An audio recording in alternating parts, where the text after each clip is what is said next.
Sì. Sì. Posso? Ok. Welcome to everybody. I'm speaking on behalf of Mr. Roberto Zambetti, President of the Regional Council of Veneto. Welcome in the press room. And as I said, this is one of the first time we are using this room, so I beg your pardon for all the inconvenience you can live in this afternoon. I hope not. Okay. And yes, when you speak, please close to the mouth, ok? Allora, benvenuti a tutti quanti. Spero che non ci siano inconvenienti tecnologici. Diamo inizio. We are going to start the third session of this international conference of the scientific committee of the via Querinissima conference. And only just one thing. This is the only route, cultural route, from south to north and north to south. You all know the importance of the Mediterranean Sea in these times, as the President Zambetti said this morning. Pietro Querini, the history of Pietro Querini was a history of solidarity. And we want to underline this point. Solidarity is very important, even in the Mediterranean Sea of our century, we hope. For that reason, we hope that the Council of Europe give us the opportunity to develop our cultural route, which is not only a cultural route, it's much more and very important. I see that our scholars is going to speak about the north, and this is a history from south to north. The Normans, not William the Conqueror, but Roberto il Guiscardo went from Scandinavian to the Mediterranean to Sicily. And now we are, Pietro Querini give back. No, I'm joking. I don't want to waste your time. Have a good job. Thank you very much. Thank you to you, Antonio Franzina, for this kind introduction to the third session of this conference. First of all, we would like to say thank you to the Consiglio regionale del Veneto, the Veneto Region Council, for this kind hospitality. And we believe that not only the journey done by Pietro Querini is a very important cultural route, but we believe that this initiative is a good opportunity to have some kind of new connections between two institutions, the University of Padua and the Veneto Region Council. And I would like to underline the fact that two departments of the University of Padua are here, and we are collaborating in a scientific way, but also in a very practical way to organize this meeting. And the two departments are the Department of History, this GEA, and the department, sorry because I don't remember the name, sorry Andrea, and the second one, the Department of Cultural Heritage. So I want to keep the time and to run in this session because we would like to finish earlier the conference, the meeting, maybe to taste a spritz together, we will see. So I want to go very very fast. The first speaker today is Miriam Teiv Jensen from North University. Miriam is associate professor in medieval history at North University. Her main field of research is legal history in medieval Europe, as well as regulation of urban life in Scandinavia and regional administration in northern Scandinavia from 11th century to 16th century. The title of his contribution is The Forbidden North, Trade Routes and Cultural Encounters in the First Sphere of Paradise. Thank you so much, Elena. And thank you for the organizer for a very nice conference so far. I'm not very used to speaking in a microphone, so give me a sign if I do this and stuff like that. So here you have yet another very nice photo of Røst, the archipelago in the Arctic where Querini and his crew found themselves stranded in 1432. And that the crew somewhat ambiguously called the first sphere of paradise. I'm not going to go into that discussion. It was just so that Andrea and Elena would accept my proposal for a paper. But I'm going to talk about the Forbidden North, because the northern region was otherwise off limits for foreign merchants, and had been by law since 1294. And the period from this ban was introduced and well into the 16th century was simultaneously the period where northern marine products, particularly stockfish, became large-scale bulk in the international trade. And due to the ban on foreigners north of Bergen and the demand of fish, the region's development is often read into an international context in historiography. But quite rarely in the historiography has tackled the internationalization of the Arctic region. So in this paper aims to identify and explore the trade routes and cultural encounters, both legal and illicit, that nonetheless existed in northern Scandinavia in the 15th century, despite the ban, and examine how the international scene was understood by actors in the northern region. And this is a sort of echo of a project I've been working on before about the expansion of the Scandinavian states into the north in the 14th century. So now we do the 15th century. But Northern Scandinavia is very remote, is and was, but it's never been isolated. But limiting trade to a certain area was not uncommon. Foreign actors in the northern region of Hålogaland and Finnmark trading directly with the production of stockfish caused the royal treasury to lose out on some of its most important exports. So successive kings from 1294 employed a series of laws aimed at regulating the scale and trajectory of the exchange, including explicit prescriptions on foreign trade beyond Bergen and towards the northern parts. Meaning most of the Norwegian coast was off limits. So only merchants from Bergen were allowed to collect the products from the north, unless given special permission. And the ban included also foreign travelers to the Atlantic islands of the Norwegian realm, as you can see here, Iceland, Greenland, Shetland, and the Faroes. And like the north, these were rich on resource but had few inhabitants and few commercial centers and towns. So by the beginning of the 15th century, the limitations on trade had been expanded and renewed a number of times, confirming that direct trade would be with the north would be prosecuted. However, both historical and material evidence show that these prohibitions were challenged by different submersive practices and practitioners.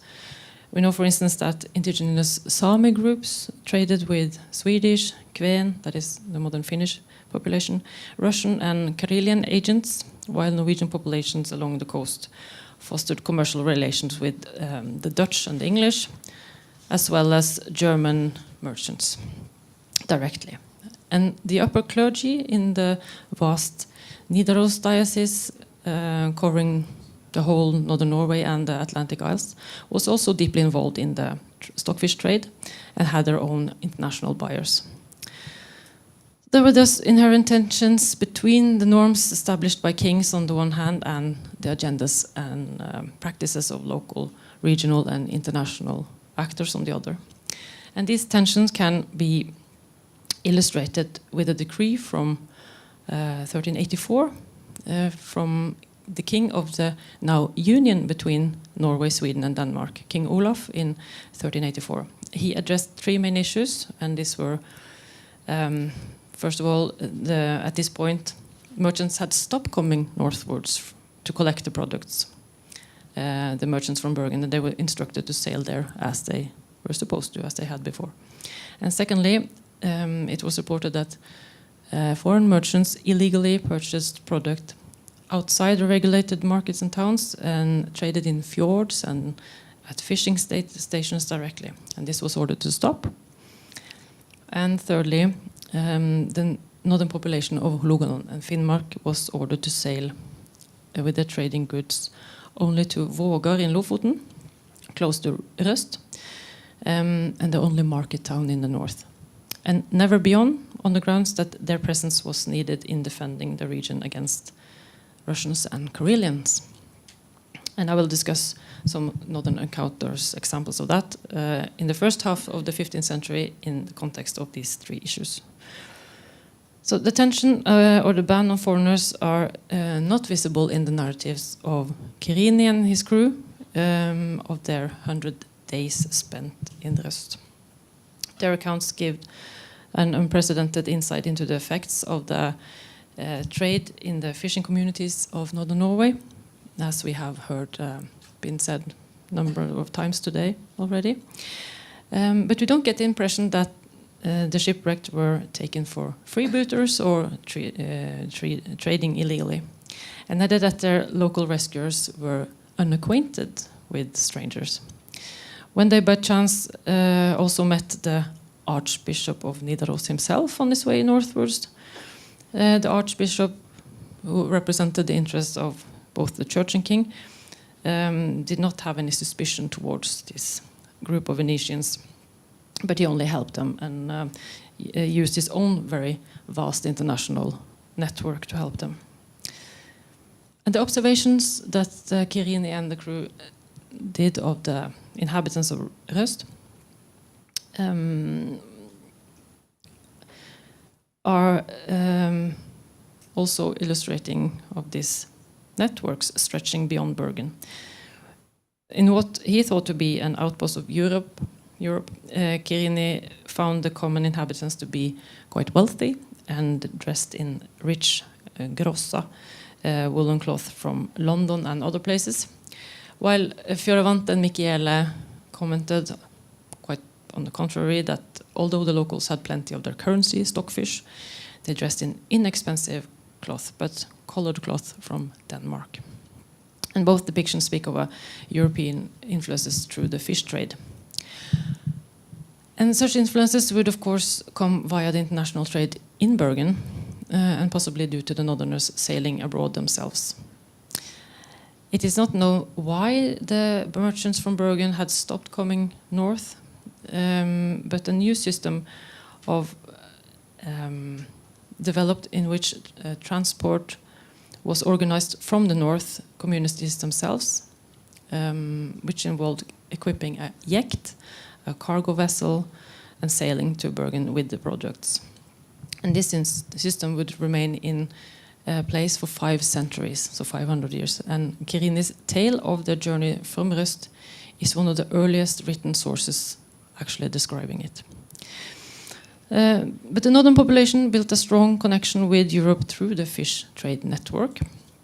Each northern fisher family nursed a relationship with one particular foreign, usually Hanse, German Hanse buyer in the harbor of Bergen.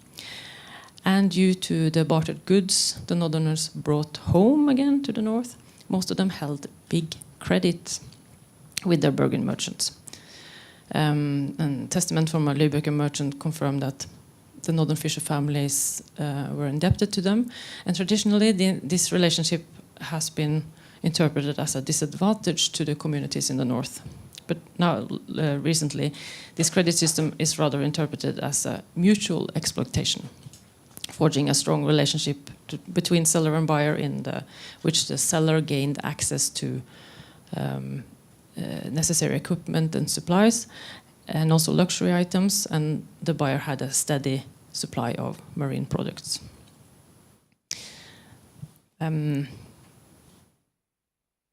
The fish trade has been argued to be more egalitarian than, for instance, the simultaneous fur trade, since fisheries were labor-intensive in the seasons.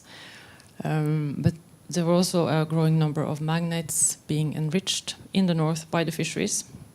And we can also see that financing of costly North German and Flemish church art for the chapels in the north in the 15th century tells us that the church profited greatly from the industry. The wealth also attracted other Scandinavian aristocrats to invest in property in the north, as we can see from their dealings with the provincial high judge that had now been established in Hålogaland, and legal interaction of the north in the kingdom also gave a legal autonomy in the region that one could argue also strengthened administrative and economic autonomy. So the ban on the north looks to have restricted trade within the realm as well. For instance, a crew from Hålogaland was in 1389 accused of illegal trade with Greenland and Iceland, which suggests that the northerners did not always bother to go via Bergen. The parties in this case were pardoned since they claimed that their ship needed tending and had to go to Greenland. But it is evident that the northerners had the knowledge, the networks, and the means to conduct exports themselves. So this is the north-south dimension, but northern Fennoscandia itself was largely international, or maybe we should say borderless terra nullius, as districts further to the east were part of a common taxation and trading area. Finnmark, for instance, the sort of inner Fennoscandia, increasingly came into the ambit of competing and rivaling interest, both due to the fisheries that operated from the fishing stations and because of the income of fur, marine products, down, pelts, ivory, and birds of prey that was collected and exported, and could be collected from especially the native Sami population through trade and taxation. But nevertheless, it seems like this contact was not under the prohibition that the north-south was subjected to. And treaties from the 14th century defined sort of soft borders between the principalities of Novgorod in modern Russia and the kingdoms of Norway and Sweden. But these treaties also acknowledged a sort of double set of borders, which a Danish historian Carsten Pape has interpreted as comprising a sort of outer and inner borderline, where the intermediate space comprised a large common area between the states. And in these overlapping regions, it meant that two or all three states could extract revenues and tax on the same population. It's not very fun to be taxed 3 times. But a notable aspect in these treaties is their concern with protecting the rights of border-crossing merchants.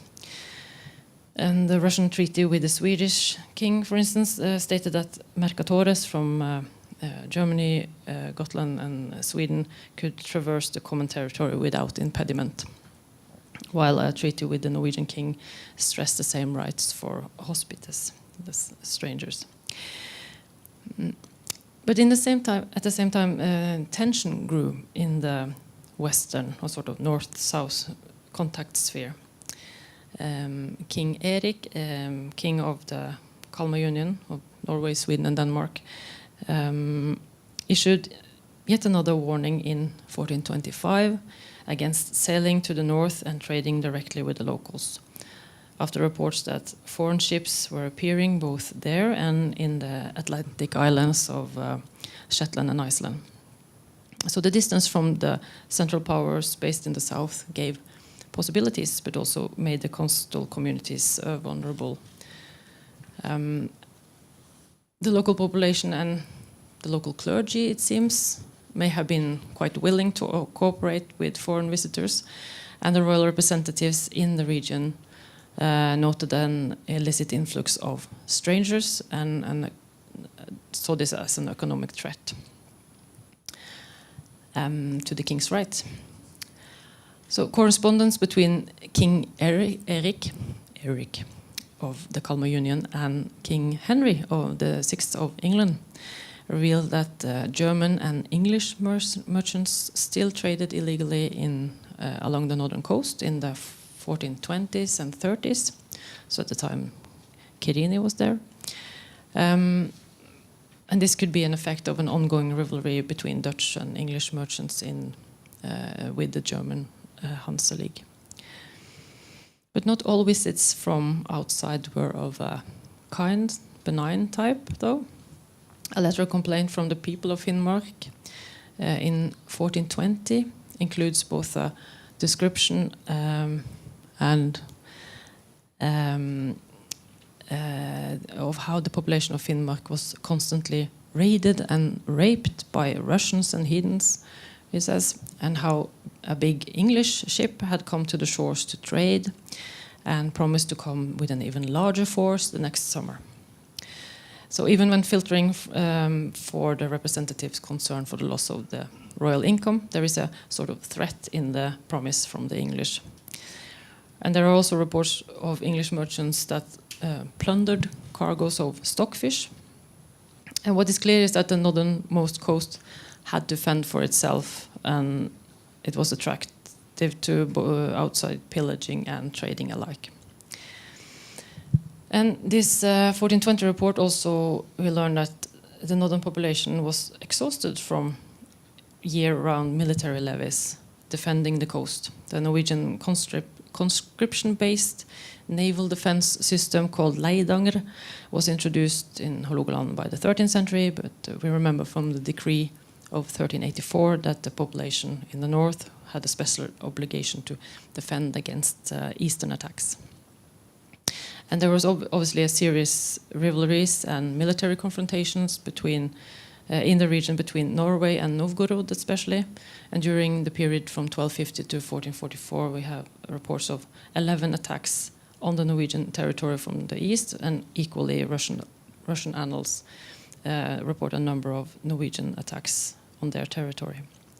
And since these attacks have been conducted mainly by people from the north, the northerners, they have been interpreted as raids conducted by bands in the region.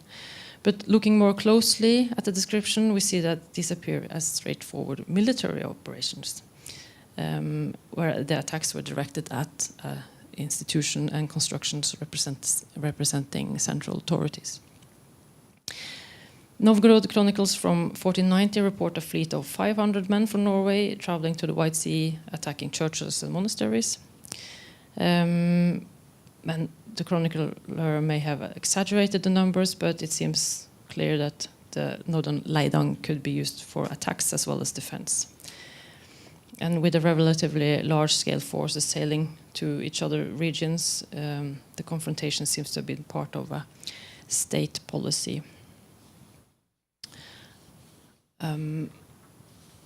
So this sort of two-faced relationship with foreign presence in the north might have materialized along the coast of Finnmark, because there is a sort of multi-room buildings that have been interpreted in many ways, but always in the context of different European networks.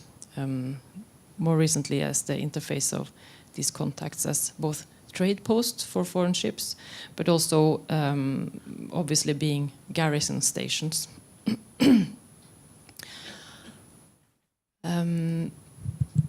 Here's a map of trying to place the different groups living in the north.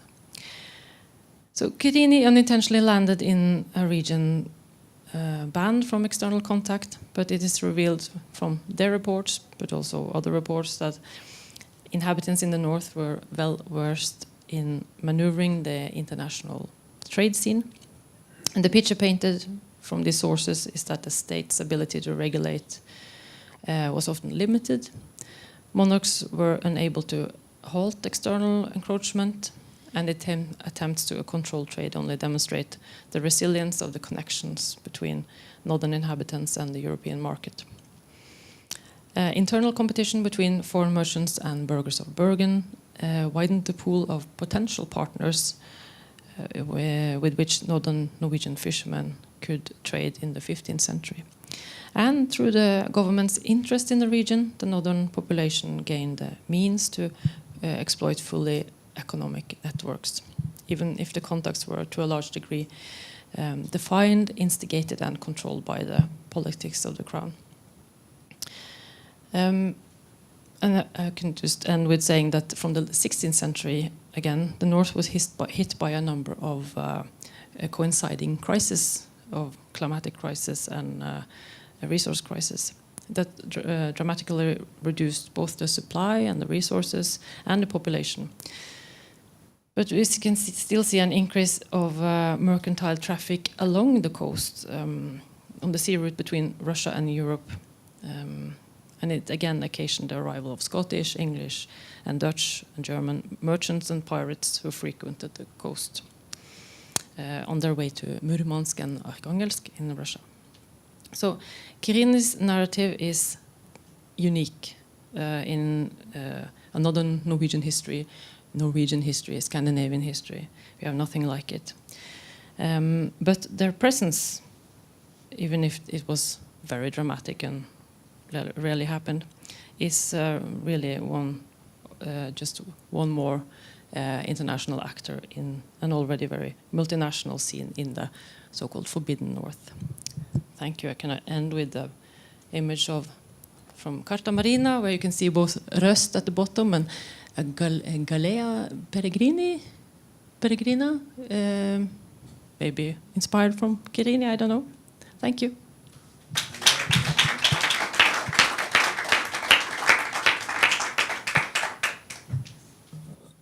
Thank you, Miriam, for this very interesting contribution. And if you agree, I will leave the questions at the end of this first block of contributions. So the next speaker is Gian Antonio Urbani from University of Padua. Just a few words to introduce Gian Antonio Urbani. Is a Catholic priest of the Church of Vicenza, and he is invited lecturer of archaeology and excursions in Jerusalem. He is now PhD candidate in the Department of Cultural Heritage in the University of Padua, and the topic of his research is about the Mount Tabor.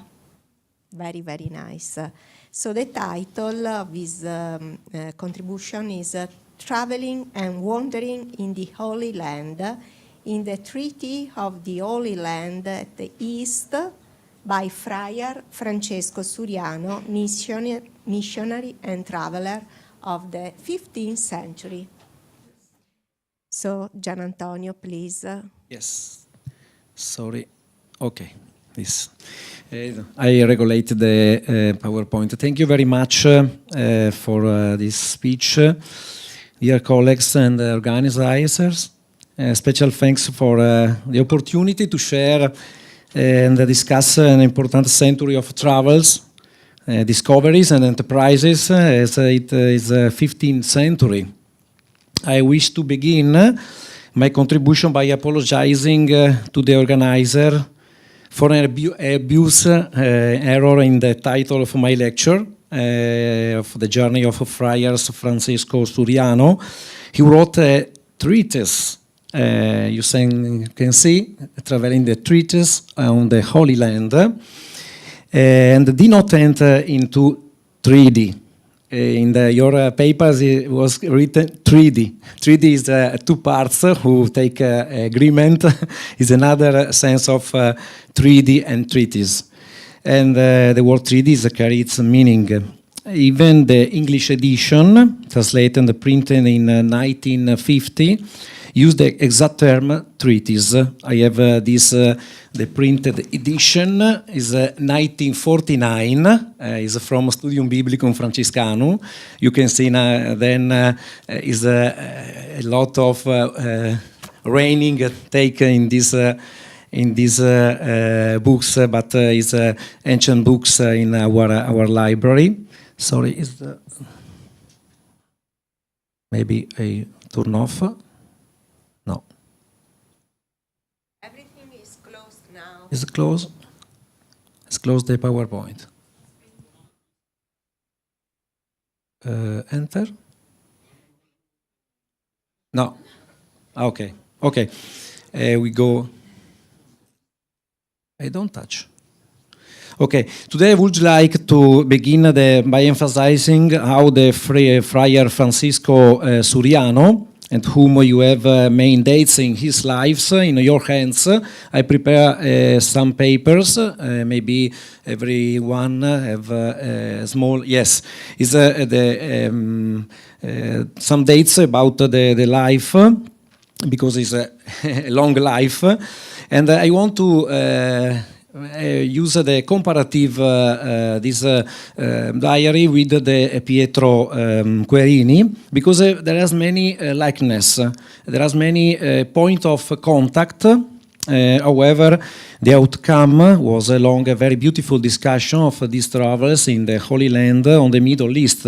We speak about the north to south and south to north. Now I speak about the east to west and west to east, because there's another important ancient trade in the 15th century. We are not fascist, but with one of many diaries that tell of adventurers, but with a book on the Holy Land from the East, written by a man who lived there for many years. He was a Venetian. He's a very important man. We have the life in your hands, just speak.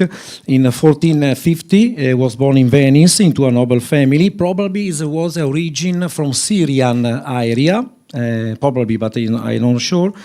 And in 1462, he embarks for the first time destination Orient. 12 years old was on a ship owned by his merchant uncle. He lands in Greece, Cyprus, Beirut, and Alexandria in Egypt. In the 1475, he became a Franciscan monk at San Francesco della Vigna, near in Venice, and is assigned to the province of Order of Friars Minor in Umbria, our region in the middle of Italy. And then he was a guardian in Beirut, passed from Jerusalem, and once again in Jerusalem. And then he was in many areas of the Middle East.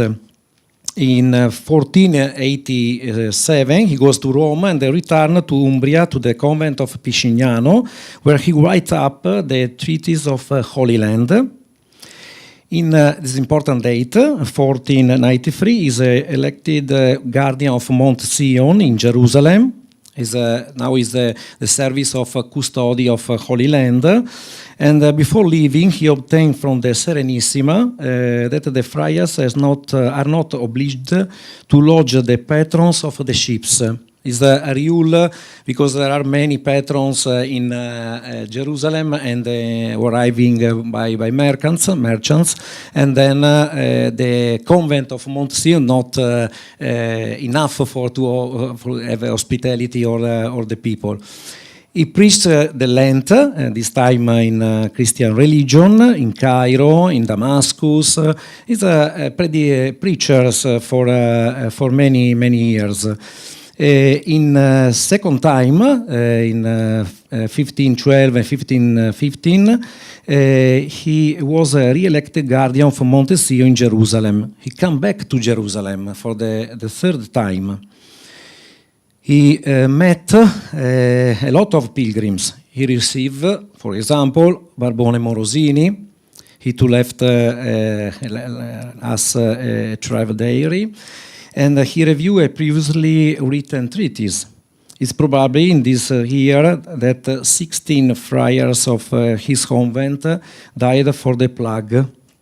Morosini, who falls ill but recovers, also confirmed the presence of the plague. Is a very problem in Holy Land in these years.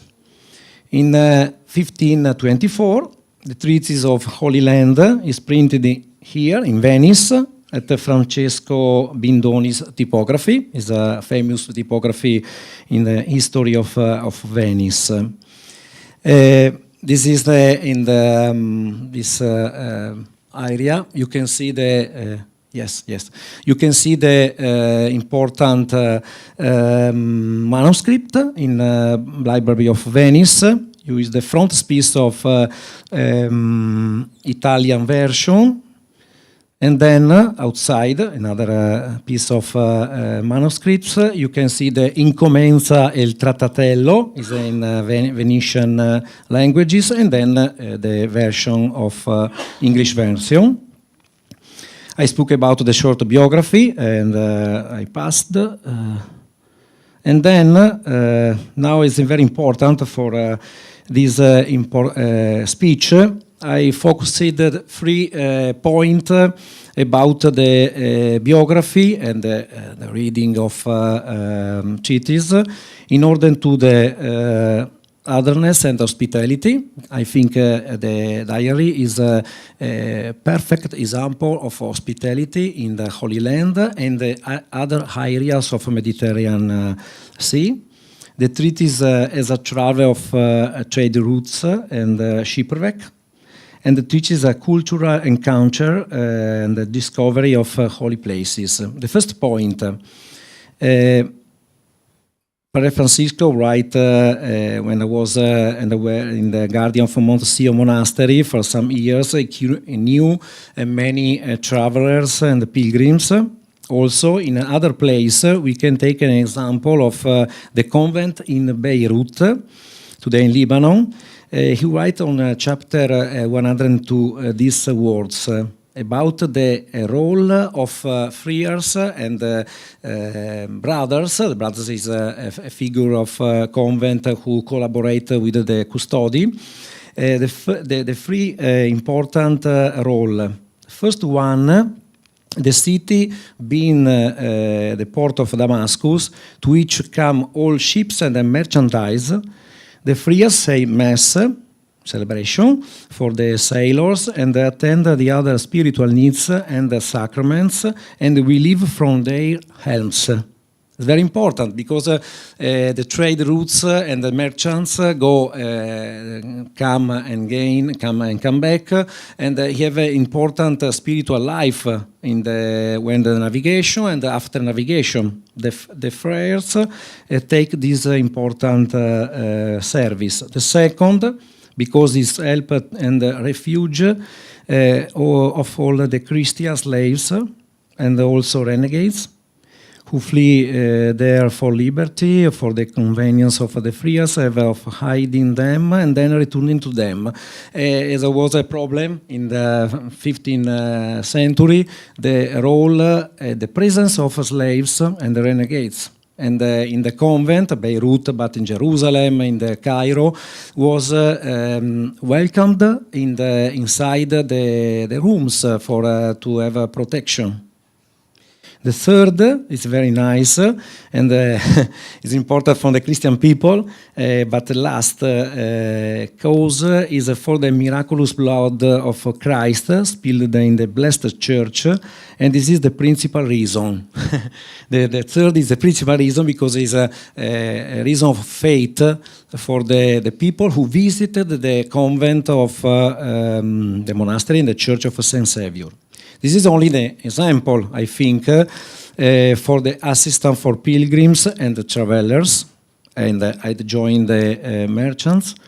But I can add the experience in Jerusalem, where the guardian Francesco accompanied the pilgrims to the different shrine, inducted to the Holy Sepulchre, for example, then to the river of Jordan, then to the Bethlehem, then to Ein Karem, and back to Jaffa, near the Mediterranean Sea.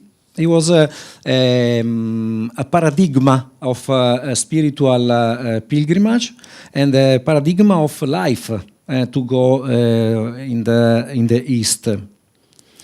The second point is another interesting point, because Friar Francesco, he had learned to sail since he was a boy, 12 years old, by the age of 12, and then already been to the East several times. And his was a passion for the traveler through a very intense field training alongside important personalities and experienced sailor. He knew important figure, Barbone Morosini, just nominated, to whom he wanted to wash his feet up upon his arrival in Jerusalem. It was an action very important, the guardian of Monte Sion, when the merchants and the pilgrims arrived in the Monte Sion house, Monte Sion convent. The first action was to wash the feet, as remember the people, the disciple of Jesus washed the feet of a disciple. And then the canon, the priest Pietro Casola in 1944, and then the Messer Marco and Marino Malipiero, gentlemen and merchants Veneti, from which he was often invited to the table in the company of his other friars in 1966. But the interesting thing is this. In the Tractello, the chapter 8, I speak in Venetian languages. Qui si tratta che più facilmente se va da Venezia in Terra Santa che da qualunque altra parte della Italia e forse cristianidade. Why is it easier to travel from Venice to in the Holy Land than from any other parts of Italy and perhaps the world of Christianity, the Mediterranean recognized. In this area of account, there is a fifth point. This is interesting for us because there are other places in Italy in the 15th century who can start a way.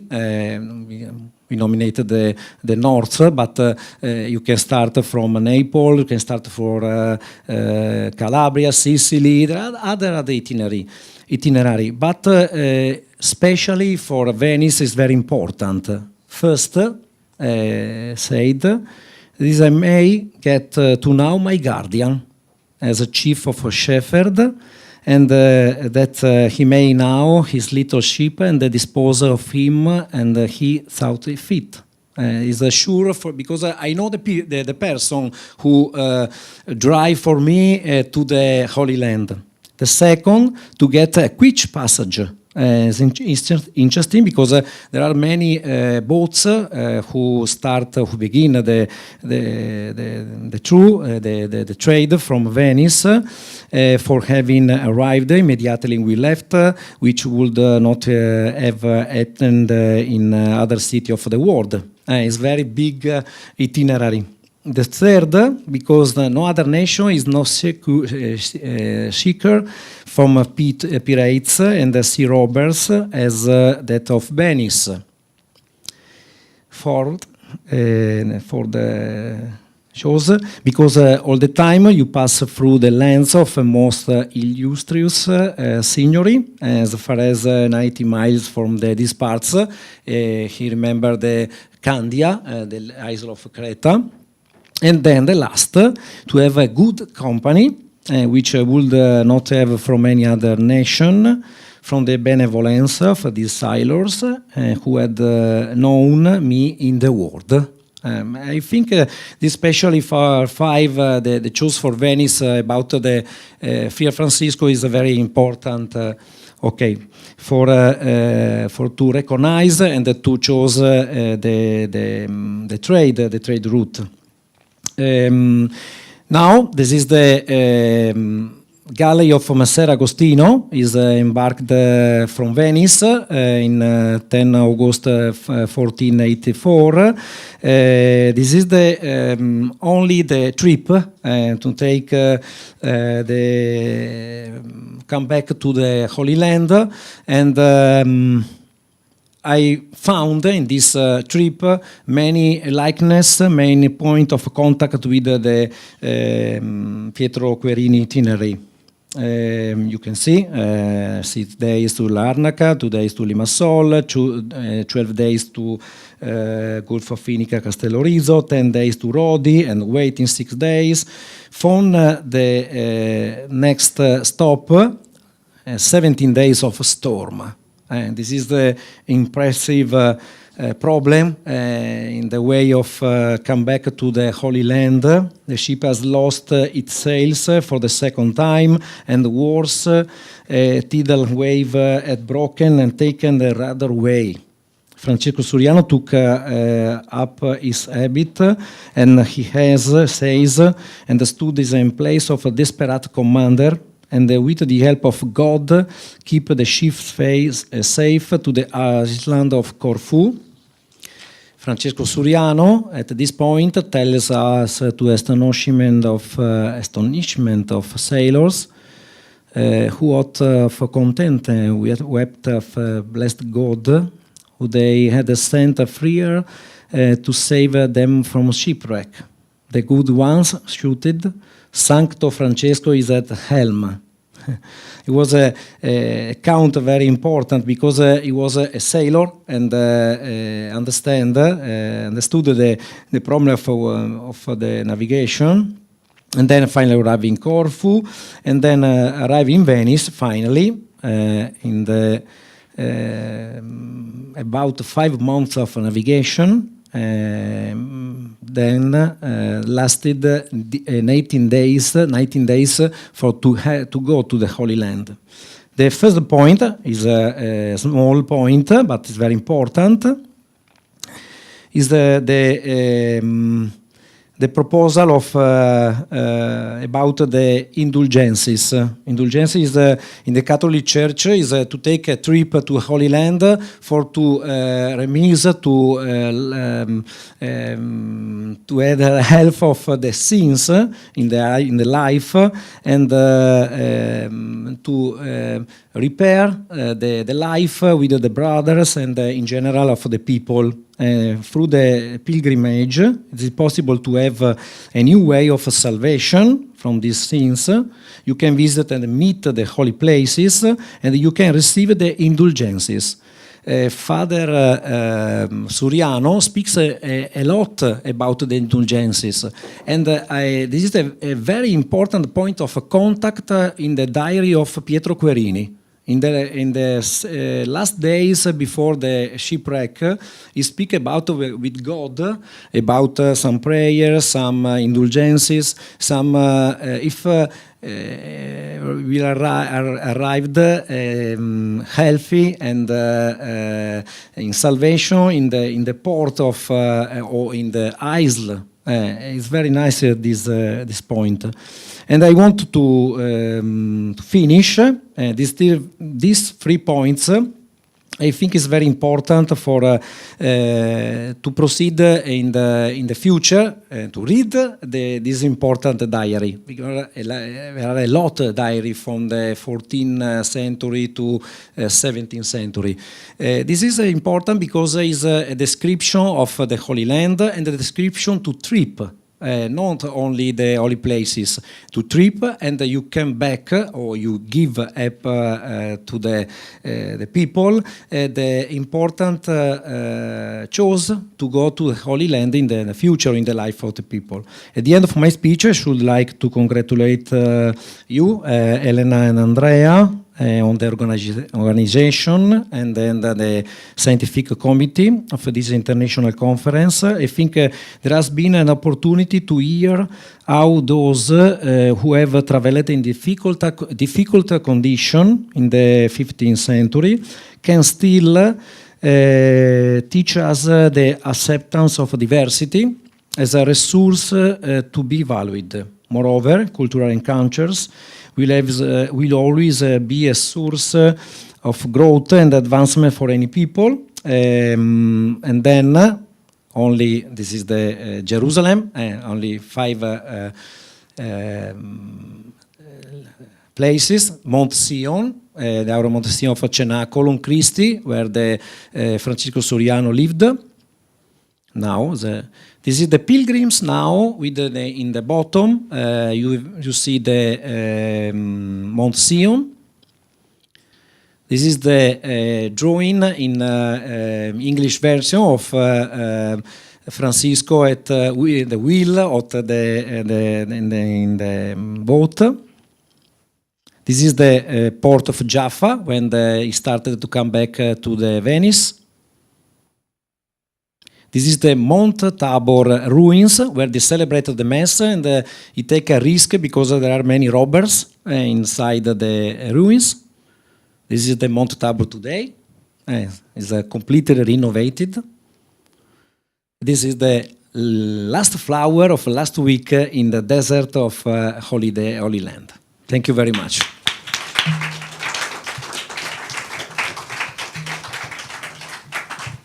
Thank you, Gian Antonio. I think we have at least 5 or 10 minutes to discuss some questions together. I was very impressed. I just want to suggest to you some questions. The first one is the fact, not a question, is the fact that you, Miriam, proposed to us a very interesting history based on historical sources. I have signed royal decree, legal trade transactions, treaties, not this kind of chronicles. So many thanks, because you showed us how history is important. Nothing is invented. Everything is based on a very patient reconstruction of history. Another question I want to underline is that cities are a kind of points in the network you described. So this is true for you and for Gian Antonio too.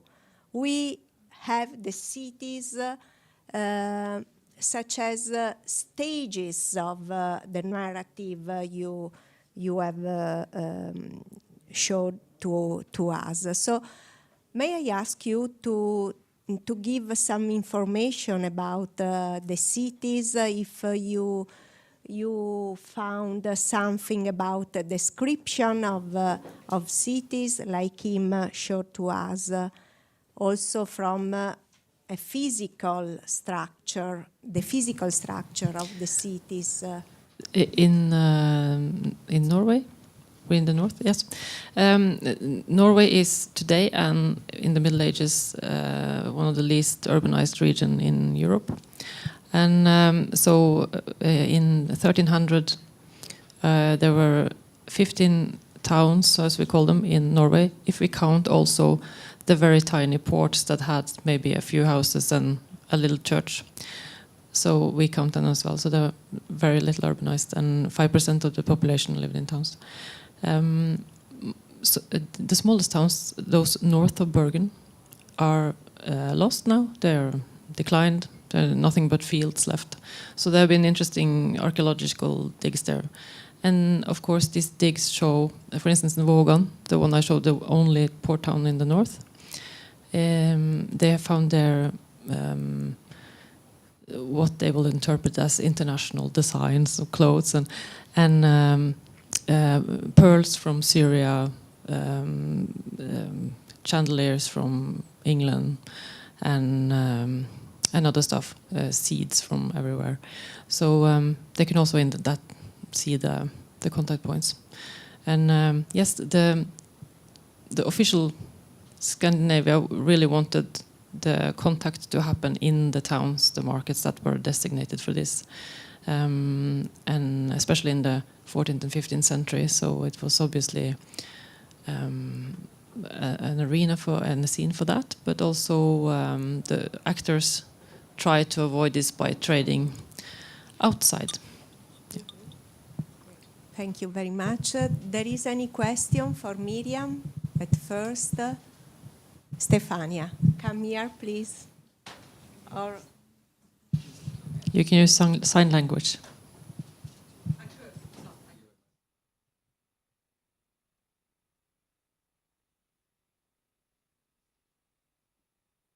So thank you both. Miriam, you were saying before that the population from Norway had multiple taxation, so they were taxed by multiple lords and entities. And was it connected, say, did it have a consequence on the economic development of the region, like suppressing, I imagine, the economic development, and a connection to the willingness to trade outside of the formal circuits? Maybe the multiple taxation happened, we think, at least mostly in the inland and in the innermost section of the fjords. So there came groups of taxators from Sweden, modern-day Finland, Russia. And there are sort of oral traditions, especially from the Sami, about how they were attacked by these tax collectors. That could be a way of trying to, oppose the taxation. But the Norwegian coastline, what is today Norwegian coastline, were sort of a definite Norwegian space, and only the royal Norwegian tax collectors could be there.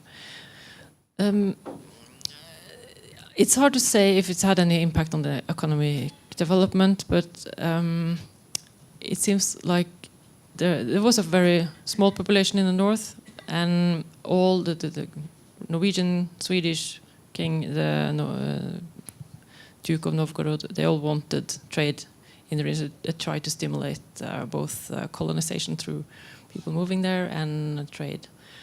So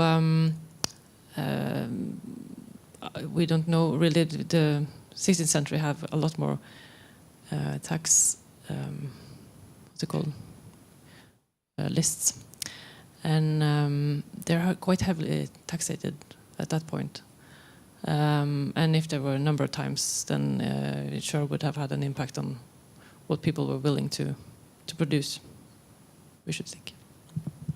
thank you. Any other question? Miguel?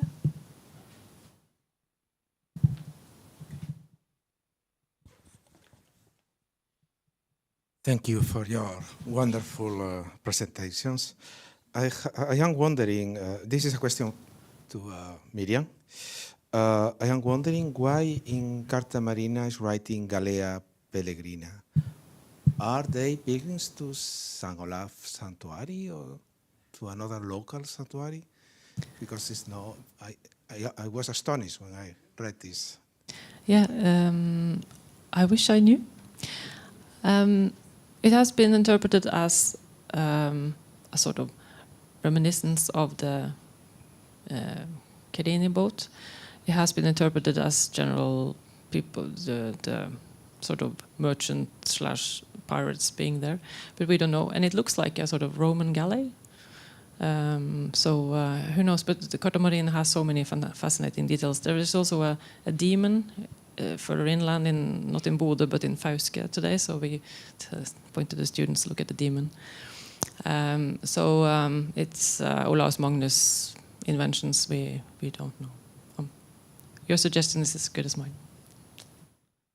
Gian Antonio, about the cities. Yes, about the cities. It's very interesting, all the itinerary, because now I speak about only 3 points, but all the itinerary describes, Father Francesco describes the area of city who visited, and especially Jerusalem with the shrines, the Via Dolorosa in the 14th and the 15th century was in the first decades, the first years of the starting of a new Via Dolorosa from the Franciscani manufacturer, but they didn't form Franciscani. And then, for example, the city of Gaza of Palestine. You know the situation for Gaza. Gaza today is impossible to go inside, to go in the streets of Gaza. He's described the Gaza because he lived in Gaza, and in the some rooms in some house manufactured by mouth and wheat. Mouth and wheat, and there is a strong problem with the donkeys, because the donkeys needs the wheat and go to take to eat the walls, and he's written about the I operate 5 years against the donkeys because I wanted to take my walls.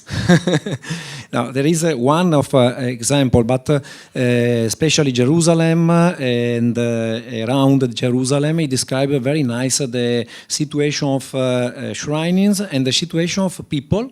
And then the diary finished about the flora and fauna of Holy Land. It's so nice for recognize a area of 15th century who not have a special geography and archaeology and monuments and topography.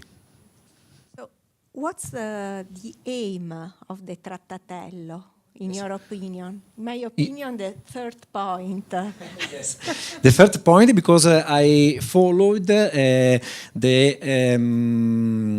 call. I followed the call, and when I read the first time the call, your call, I read some points, and I remember Francisco, because is the aim, but the real aim is to deliver, to give this Trattatello to the people in the world who come back, who come to Holy Land, to visit the Holy Land. And the first aim is for the Sister Sixta. Sister Sixta is the sister of Francisco, who was I don't know if a Carmelitan or is a religious woman who live in Assisi, in Santa Maria degli Angeli, and when Francisco come back to Italy, Sister Sixta is please, Father, my brother, expose your trip, our sister and my convent, because it's very important to recognize the holy places. To spread the knowledge. The knowledge, yes. Okay, any question for Gian Antonio? The drawings. There are some drawings. Yes, the drawing side is a join from Father Bellamino Bagatti. After when I translate the diary, and but in the drawing of Francisco is not it's not only the letters, it's not a drawing about the area.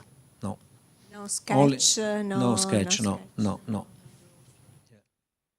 Any other question?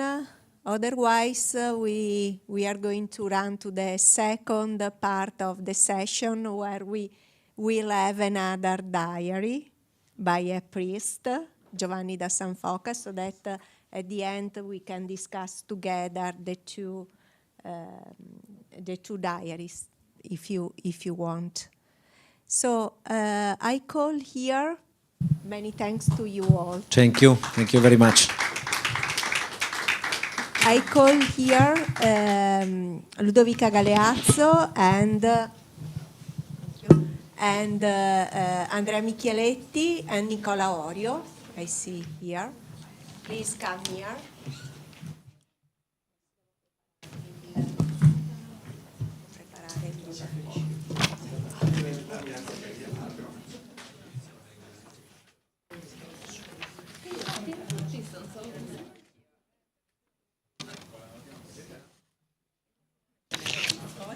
No, guarda, è un casino. Ciao Nick. Ciao. Allora, aspetta, Micheletti. Micheletti, io sì. Voi tenete quello. Grazie, ti ringrazio. Sono andati, così si capisce.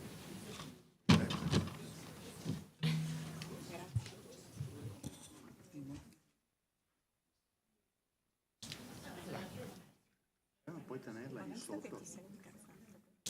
Però dei cartelli.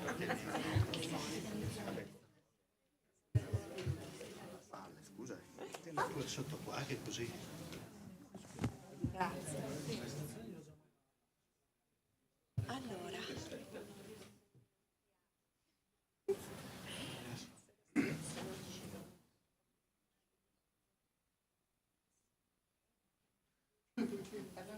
Anche perché io vi ringrazio In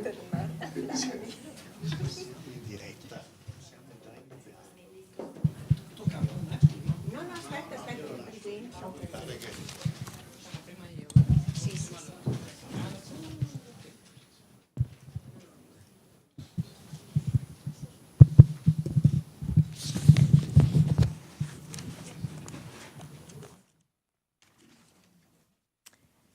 The first speaker is Ludovica Galeazzo. Ludovica is Associate Professor of Architectural History in the Department of Cultural Heritage at the University of Padua. She is the principal investigator of the ERC project Venice's Nissology, reframing the lagoon city as an archipelago, Venice, and she will speak about this project, about the digital reconstruction of the history and urban transformation of the Venetian lagoon islands. Her research focuses on Italian architecture in the early modern period, with a special interest in the new technologies to demonstrate the process of the city's change over time. The title of his contribution is Reframing Venice Archipelagic Thinking, the Early Modern Lagoon in a Digital Environment. Please, Ludovica. Thank you very much. Thank you, Elena. Thank you, Andrea, for this kind introduction, especially for having me here. I'm really delighted to present this new project, which is called Venice's Nissology, that is devoted to the digital reconstruction of the processes of transformation of the Lagoon of Venice. And so today we have discussed quite a lot about the significance of the identity, how we can create an identity. We have also discussed with Professor Righettini about the possibility of using digital technologies to help the construction of a cultural heritage work. And in this sense, I've reasoned quite a lot about this topic, about how we can reconstruct the identity of an environment, a very peculiar environment, as the Lagoon of Venice, which has been hugely transformed and altered, especially in the 2 centuries ago. So let's see if I can manage the microphone and the slides and the papers. Anyway. Although the city of Venice and its lagoon were inscribed in the UNESCO World Heritage back in 1987, the history of this singular environment is still little known. Over the centuries, the long-standing prosperity of the capital has induced a Venice-centric vision that, while determining its historiographical fortune, cast a pall over the dispersed territory and its role in molding the city and its society. The Project Venice aimed at exposing this grey area to shed light on the underpinning historic patterns of this place, and to enhance and promote the knowledge of this unique aquascape, rediscovering it as an integrated system of calculated political, socioeconomic, and cultural interactions. In 1528, the Paduan cartographer, woodcutter, and illuminator of manuscript Benedetto Bordone published in Venice the three-book Libro di Benedetto Bordone, nel quale si ragiona di tutte le isole del mondo, in which he describes and visually represents all the islands and ports of the known world, giving prominence to their folklore, myths, cultures, and history. Borrowing from the design of the famous Ipteromachia polyphili by the humanist printer Aldus Manutius, this book of islands, or Isolario, as it would have been known in the following edition, guides its readers through a wondrous voyage through the Mediterranean, Atlantic, and the Indian Oceans. Condensing the global archipelago into the format of the book, Bordone's cartographic and literary text conjures a sensation of virtual travel, but at the same time, it devises a special imaginative resonance in promoting the singular nature and historical values of given islands worldwide. Of all the archipelagos depicted in the text, the only island city included is Venice. The woodcut representation of the historic capital embodies both physical and metaphorical ideas of the water metropolis in the second half of the 15th century. In a still primordial portrait of the lagoon's topography, the city and in its islands appear as a composite, although simplified archipelago. The central core of Venice, made up of separate lands connected by bridges, stands out as a successful artifact sitting on placid waters and surrounded by an orderly protected belt of settlements. Stylized labeled churches identify the outlying islets. Scholars have unanimously recognized the image as a city portrait imbued with encomiastic values. However, it also symbolized the most reflective visual representation of the mental universe of Venetian citizens and the expression of their way of thinking about the archipelagic dimension of the territory that they had consciously built up over the centuries. By emphasizing the peculiar geography and socio-economic organization of the lagoon islands, it helped consolidate the capital's archipelagic thinking into a coherent framework, thus conjuring up the imagery of a single sprawled urban settlement. Even in future publications, and here we are seeing the Isolario published by Tommaso Porcacchi in 1572, the ensemble of islands shaping the Venetian lagoon is significantly cited as the city of Venice, not just a stark assemblage of islands. It's the city of Venice represented by its over 60 islands. In contrast to today, this thinking within the archipelago was very well understood in the early modern period. For Venetians of that time, the urban center, its surrounding small territories, and the brackish waters were actually a robust and organic environment where the mingling of human action and natural ecosystem was enduring and profound. More than an ornamental frame, the many water satellites function as capillary structure for the political, socioeconomic, and cultural interests of the city. The aqueous environment hosted an impressive kaleidoscope of ecclesiastical orders, Benedictine, Carthusian, Camaldolese, and Franciscan, to name but a few, which came to inhabit the lagoon in successive waves of reform from the 11th centuries onwards. These religious congregations were of civic importance, not only for the action in landfilling operation, but also as hubs within a network of supply of resources for the whole city. In particular, they fulfill Venice's imperative need for food by producing, processing, and providing foodstuff for the religious houses, as well as for the whole city. They also house infrastructures that serve the daily needs of the larger Venetian community, such as public houses, custom houses, and gunpowder magazines, as well as accommodation for sailors, merchants, and passengers in transit across the lagoon. The ring of settlements surrounding the core of Venice also embody the most precious city's defensive belt. Although naturally well protected from outside enemies, over the centuries the Republic systematically added a series of military structures, forts, garrison, and watchtowers to preserve the state's invulnerability. Likewise, and unfortunately we know very well now what this means, they proved to be crucial for the public health facilities of the city. From the beginning of the 15th century, 2 monastic islands, the Lazzaretto Vecchio and Lazzaretto Nuovo, were transformed into permanent citadels of healthcare for fighting pestilences. However, the pioneering Venetian healthcare program was more far-reaching. Like contemporary emergency care plans, the whole archipelago was repeatedly deployed as an overflow site in time of crisis, and a selection of additional islands were converted to function as supplementary shelters.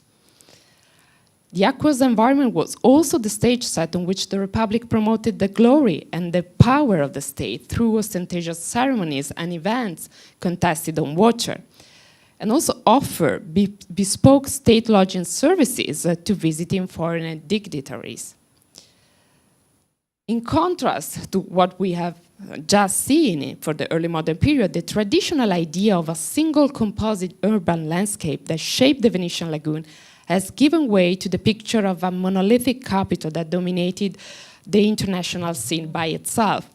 The lagoon today no longer appears or operates as an independent chain of islands, as the geopolitical changes that occurred after the fall of the Republic in 1797 irrevocably interrupted this bond.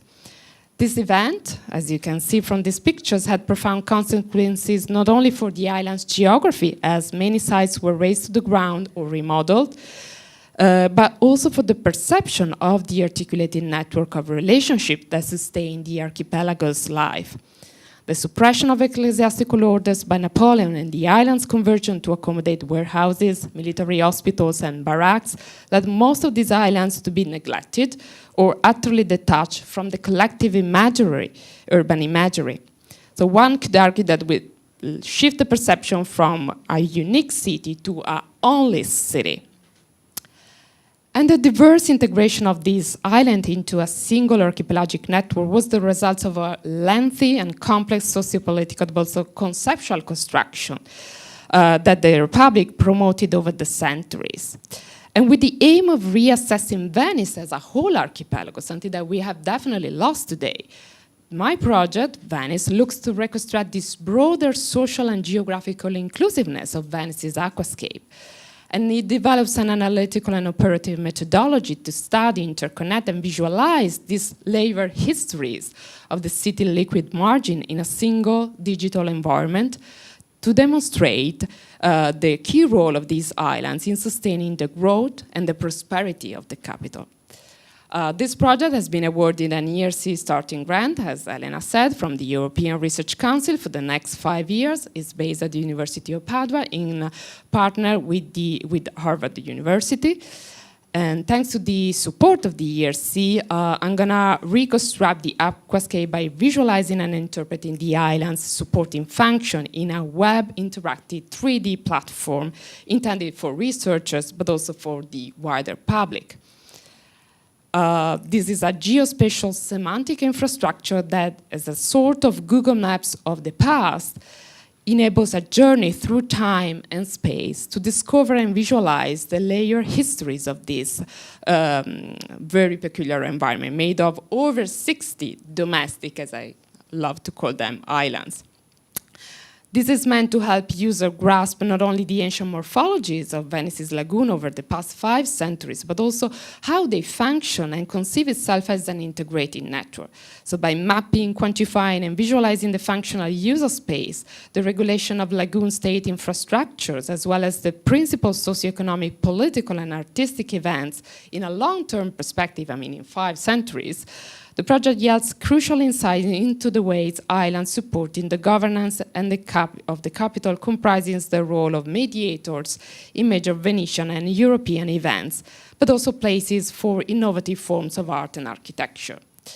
So the approach for this project is quite dynamic and source critical. So it couples close archive readings with surveying, mapping, HBIM modeling, semantic technologies, and it developed this geospatial and time-based research infrastructure that enables really the intersection between historical data, georeference map, 2D reconstruction, and 3D interoperable models to express how this process of urban change happened and shaped the city over time.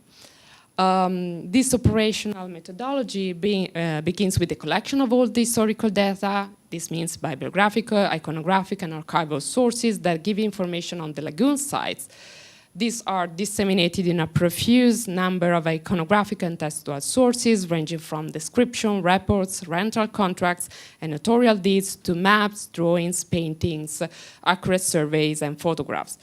And this extensive documentation that you see here in this slide can be essentially classified into 4 main categories that I normally call entities. So the primary sources themselves, the events that occur in these islands, the actors involved in these events, and also the places that are referenced in these documents. And as regard places, in many cases, the island shapes have been so altered over the centuries that it's really difficult to identify any points of reference that we can associate with the historical cartography. So we cannot really recognize the islands today with the drawings from the past we have, and this is quite difficult, and therefore to acquire the present-day geographical data sets of the lagoon, we, the researchers, required a topographic and laser scanner survey to investigate ancient remains and semi-submerged, in some cases, ruins to establish the so-called ground control points in order to georeference and so to associate the ancient cartography with the situation right now. And this is a quite telling example of the island of Madonna del Monte. So you see the island was quite different, even in its shape, not only for the buildings that were inside. This operation will be developed using a historical geographic information system. So you see that this is the process. So we need to take all the iconographical sources, to reorder them chronologically, and you see how much the island of San Secondo has changed over the past 5 centuries. And then we need to georeference and digitize working backwards from the present-day cartography up to the 16th century drawings in order to trace all the changes that happen over time.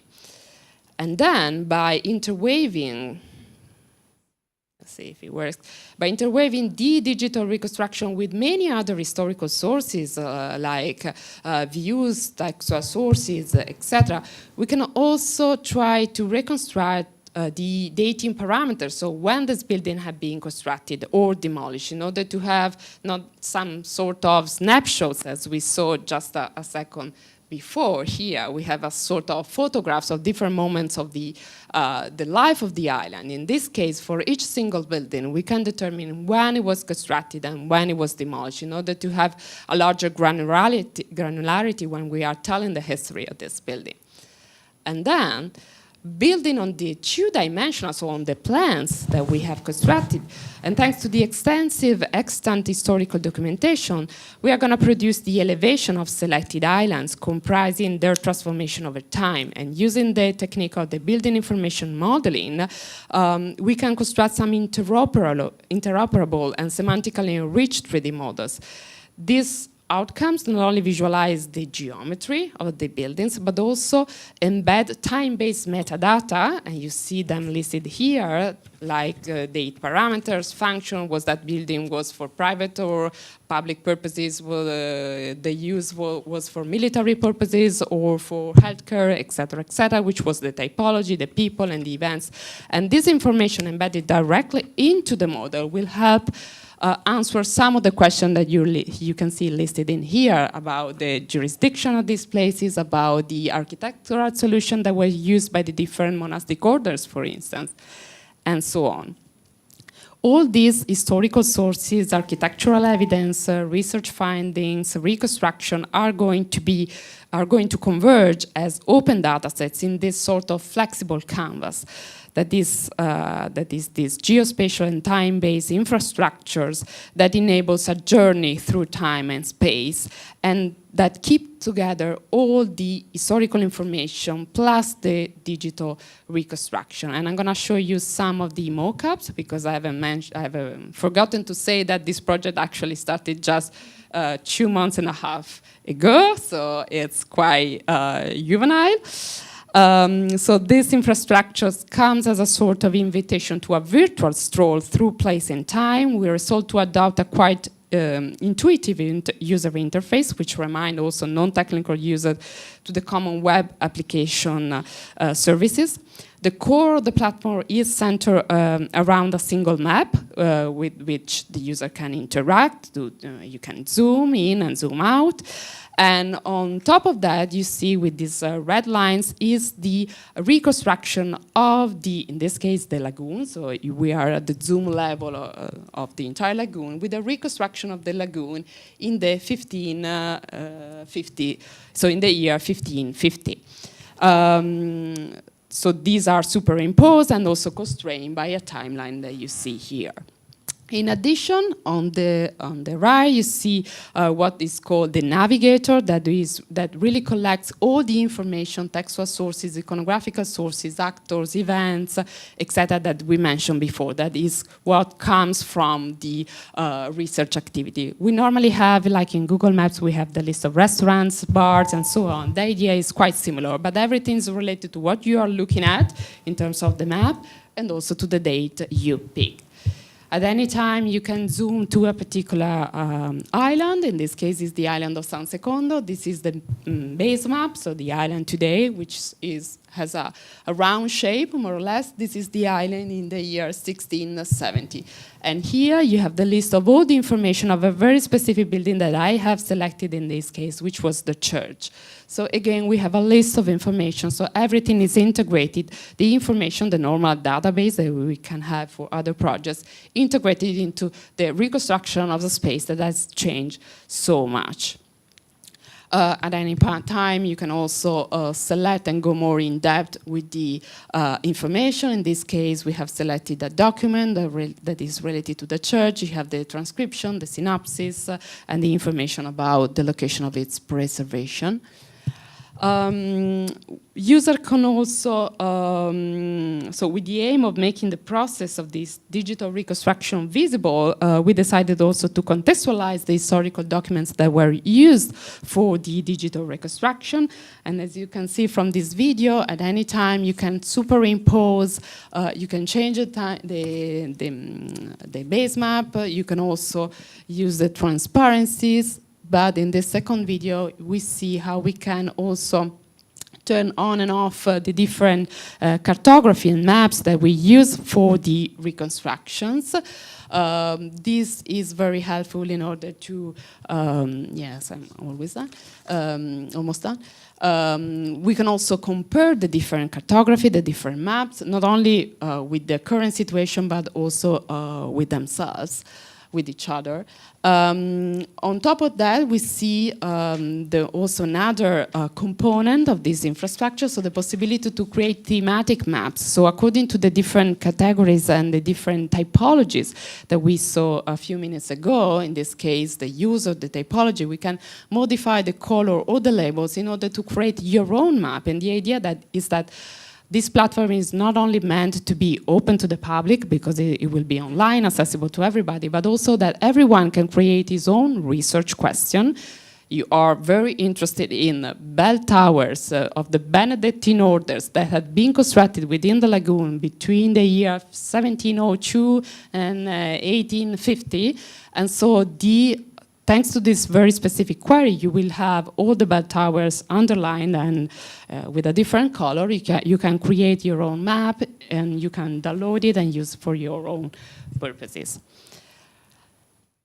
The final step, which will be probably the last thing that we are going to do, my team and I forgot to say that we are going to be 9 people working on this project for the next 5 years, is also to create the 3D model. So what we are hoping to achieve is to have something similar to this, so the possibility to compare also in 3D, as you normally do with Google Maps, the current situation with the 3D models of the islands in a very specific moment. And of course, this is of great emphasis, especially if we compare so if we think about what kind of cultural and urban and architectural heritage we have lost, which is really sad. All these models, as I said, are integrated with metadata, so at any time you can select a building, even in 3D, and you have information about the typology, the uses, and so on, the people. So the idea is really to have an integrated database with all the information about the use of this space. Because the identity is not only about the buildings and not only about what we have lost in terms of art and architecture, but also in terms of a network of islands that were used for very specific purposes and need by the Republic. And I leave you with this very last picture. It is an attempt we did a few years ago about the reconstruction of the island of San Secondo. At that time, we were very lucky because we found also information about the plasters and the color of plaster used for the renovation of the church and monastery, Dominican monastery, right before it was suppressed and then demolished. And so we tried to create also some textures, photorealistic texture. Of course, someone at some point will say that this is not exactly the yellow that was present at that time. Frankly, we don't care at this point, but if we can preserve the memory of these places, which are totally abandoned right now, and it's really difficult to imagine a future for these places, I think that even trying to push ourselves a little bit to create some hypotheses, I think that it could be very useful for the dissemination of this very important and peculiar environment that otherwise is completely abandoned. Thank you very much.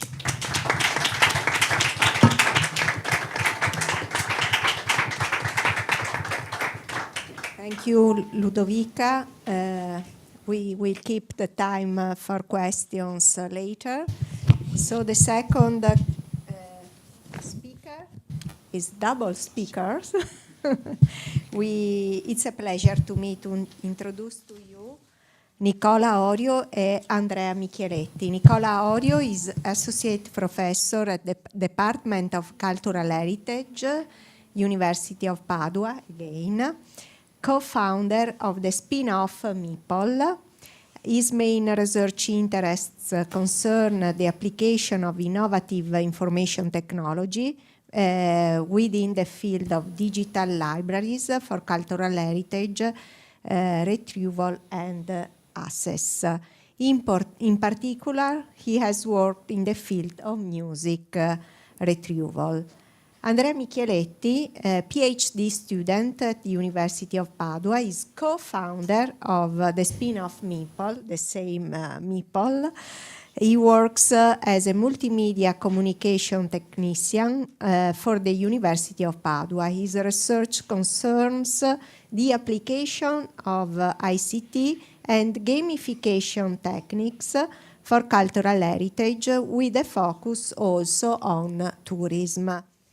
So they are speaking about the travel journal by Giovanni da Sanfoca, which is a priest again. Please, Andrea. Thank you, Professor Elena Svalduz, and good morning, good afternoon, colleagues. It's a pleasure to be here today. I'm Andrea Micheletti, and as I said, Elena, I'm a PhD student at the University of Padua. The work that I'm going to present today was realized thanks to the collaboration of Professor Nicola Orio. Our research is a part of a wider project carried out by Professor Elena Svalduz, Professor Elena Svalduz, and aims to investigate how the priest and traveler Giovanni da Sanfoca saw and described the world around him during his trip in 1536. Sanfoca's journey, less adventurous than that of Pietro Querini, narrates an important page on the customs and the tradition of the Veneto in 1536 and has historical and landscaping significance. The contribution that our research wants to make to the scientific community is, however, oriented not only toward the content, but also the way in which data is presented. The approach with which we address this restitution is therefore guided by my studies in communication strategies and humanistic informatics.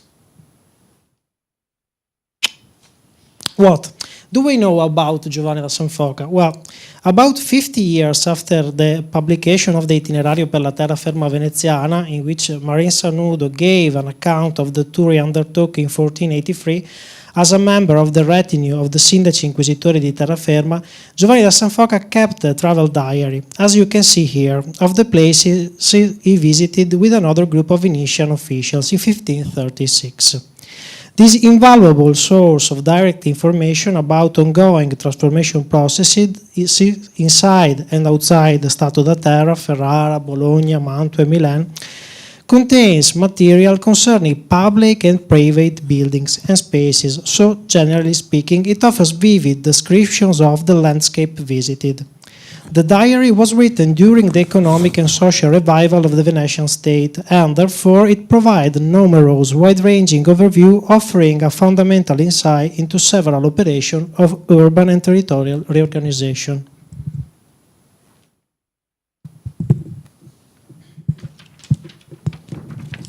Now, please try to imagine if there be a method to get a graphic elaboration to highlight the thematic connection between word and text. What aspect would our prize gaze dwell on? Our research attempts to answer this question, focusing on the statistical analysis of the textual content of the travel journal using software for the text processing named Taltac and Iramutec.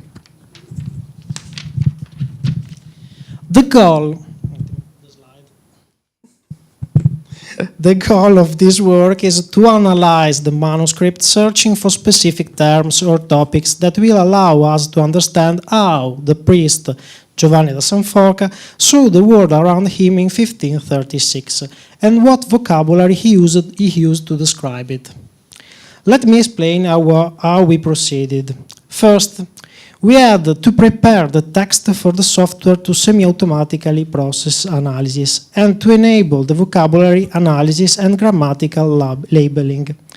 These are fundamental steps for a complete examination of the textual material being reanalyzed, which usually takes the form of a collection of text.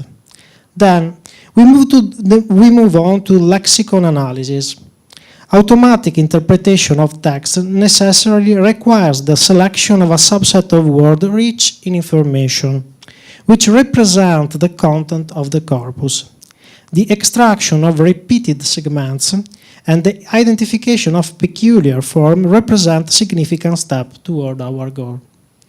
3. The last phase was the content analysis, which allows us to highlight the context in which word appears, thus reconstructing the linguistic aspect of the text that may have been lost in the previous stage of the analysis.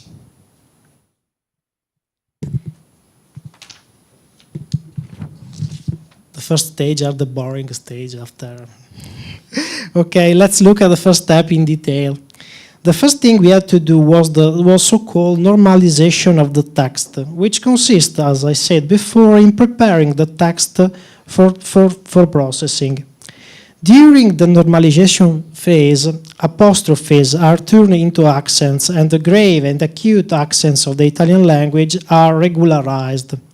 The most frequent sources and data splitting are eliminated, and the spelling of proper names, well-known characters, acronyms, and other entities are standardized. That said, even though the present normalization is a benchmark of today's Italian language, we decided to exclude some of its transformation and standardization in order not to further alter the lexical singularities of the corpus. For instance, we choose not to apply the transformation of apostrophes into accents, or the reduction of words with capital letters and words with all characters in the lower cases. Instead, The application of the normalization based on word list, Italian municipalities, titles, and so on, was used to preserve some specificity useful for research purposes. Forced labeling and grammatical categories was avoided at the first stage. This operation classifies the most frequent words within their category, reducing grammatical ambiguities without removing them completely to maintain the peculiarity of the text. Next, we address the development of several graphic representations of the corpus that can be used to provide different insights. Since we decide not to remove any terms from the corpus, the word cloud in the slide does not provide much information because it's dominated by terms like che, and qual.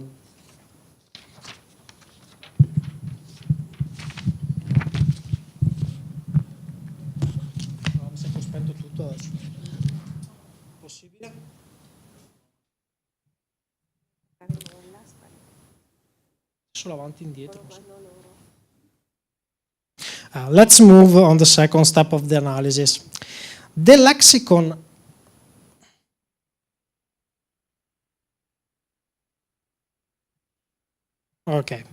Let's move on the second steps of the analysis. The lexicon analysis consisted in the segment extraction, which allow the identification within the text of sequences of graphic form which repeat a certain number of time.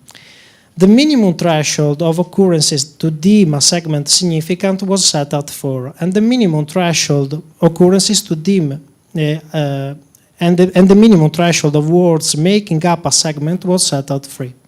Then the significa index, IS, was calculated on the selection of segment identified, according to the previously mentioned parameters, in order to assess their relevance in the text. The IS index is strongly affected by the number of full words that make up the segment, so it's highlighted the longest but also least frequent segment. In the highest rank, with a higher IS index, we found segments such as Alzarono gli signori in casa de Messer and I magnifici signori in casa de Messer. Whereas in the lower rank, with a lower IS index, we find segments such as Bellissimi palazzi, Frati de San Francesco, Gesia Cattedrale. On the other hand, the relative significance index varies between 0 and 1 according to the weight of the word that make up the segments. 0 indicates a segment dense with empty word and 1 a segment rich in full word. It is possible in this way to highlight the segment that the best represent the specialized term in the lexicon.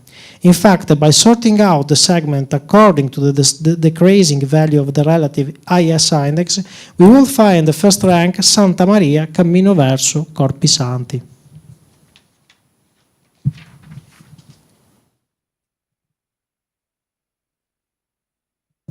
Okay, next I would like to examine the extraction of peculiar forms. This step was done through the comparison with some reference lexicons, since there were no partition on which to make the comparison for the calculation of the specificities of the language. Please keep in mind that the reference lexicon used for the comparison in many cases may not be adequate for the Italian of this period, is an ancient Italian archaic language. The first comparison was made by interacting the entire vocabulary with the lexicon related to food and wine, since the food topic emerged prominently among those treated by the curator through his trip. The analysis show a wide overlap between the Sanfoca's vocabulary and the standard reference vocabulary for food and wine, despite the difference between the standard vocabularies and the vernacular Italian of the time.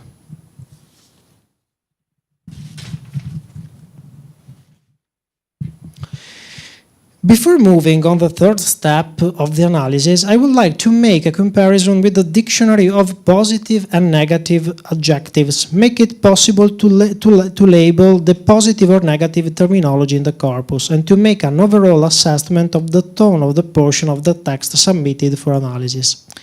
In the specific case under consideration, the analysis is useful to reveal the way the curate observed the world around him, emphasizing the elements that struck him most positively and negatively.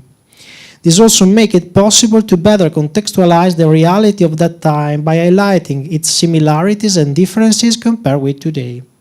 In yellow you can see the positive terms, and in white the negative terms emerging to the parsing of corpus. It is interesting to note the predominance of positive terms in Giovanni da Sanfoca description, suggesting an optimistic and hopeful approach to travel.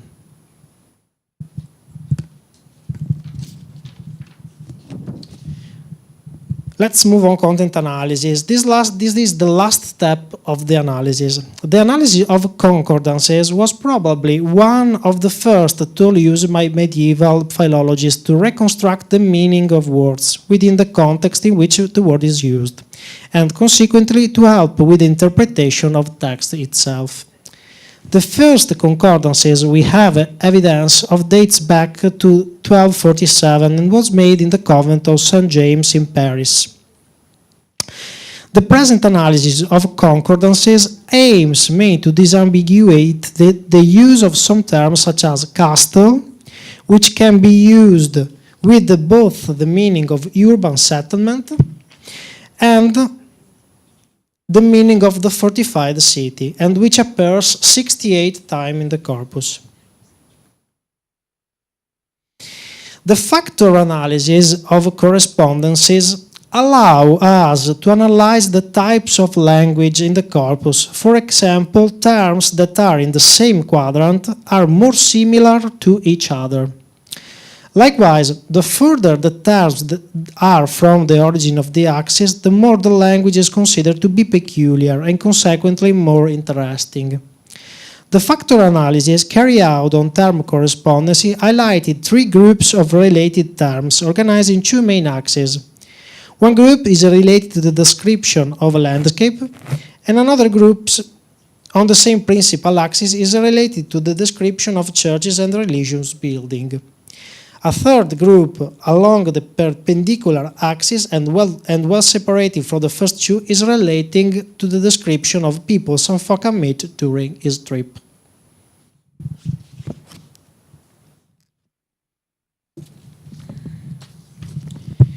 Continuing with analysis, the next step we took was to analyze the similarities, to examine the closeness and the relationship among the elements of a set of the similarities, the purpose of which is to study the closeness and relationship between elements of a set.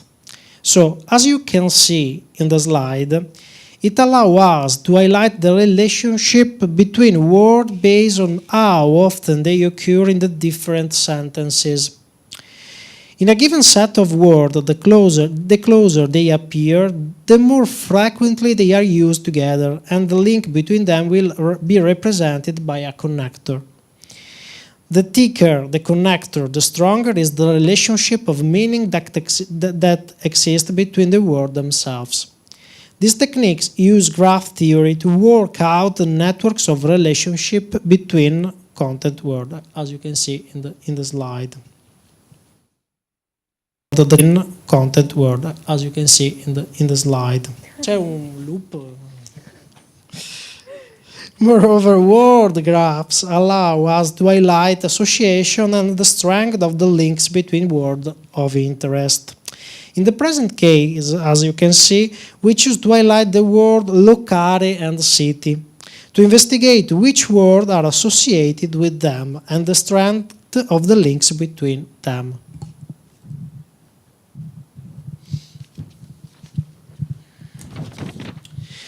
To conclude, from this analysis, it emerged that our curate had a rather positive view of the world around him.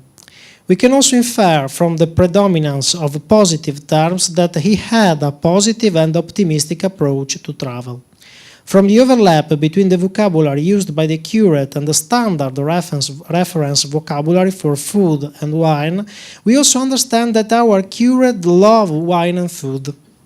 From the description of landscapes, churches and religious buildings and people, we can also reconstruct a vivid description of the landscape visited.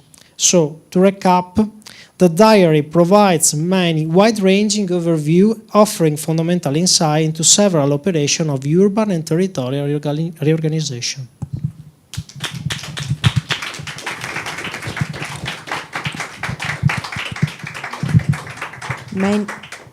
Many thanks to you all. Nicola, would you like to later to into the discussion? So, a first point I would like to a question I would like to give to you, Ludovica.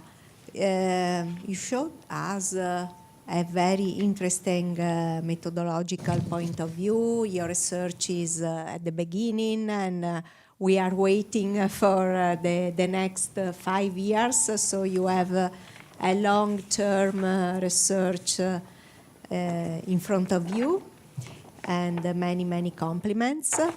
The first point is that you showed to us the complexity of Venice, which is something completely lost now. If we look to Venice now, this complexity is completely lost. And the second point, you showed us the lagoon seen from outside, a different perception of the lagoon seen and of Venice seen from the islands around. And you mentioned the books of islands, the Isolari. So are you going to take into account some travelers' accounts are they useful for you or not? Well, thank you very much for both these questions. Yes, so regarding the first one, this is exactly what attracted me. I've studied Venice, the city center, for quite a long time, and then I've realized that basically historians have studied either the city core or the mainland and the domains overseas. But what is in between, so the lagoon, that is makes of water, but also these islands, I mean, a connection of over 60 islands, because we normally know only the major ones, Torcello, Murano, Burano, and so on, but actually it was a very big and spread cluster of islands of varying size, has been completely understudied. But the complexity of this space is incredible. I mean, it would be like looking to a regular city of the mainland without considering the periphery of that city, just looking for what is inside the walls of the city. That is absolutely absurd. And this is what is more striking to me, because we have not only lost, as we said, some very important buildings, monasteries, convents, or even parts of the cities, but we have lost the perception of a city that was spread on water, that was working as separate places and hubs that were really supporting Venice to become what we know, basically. And so my question is, like, what would have happened without this spread territory?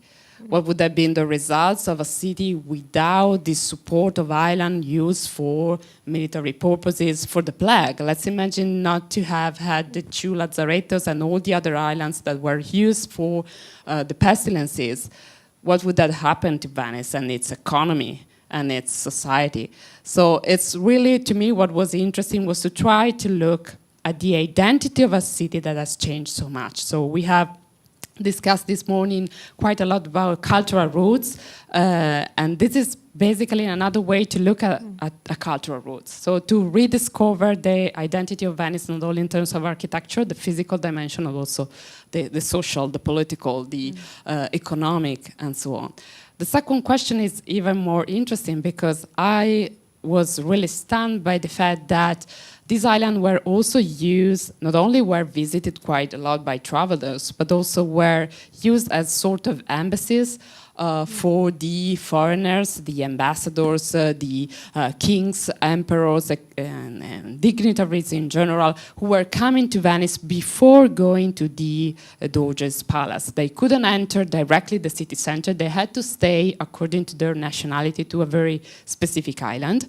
So the island of Santo Spirito was for French, Spanish, and English ambassadors, and so on.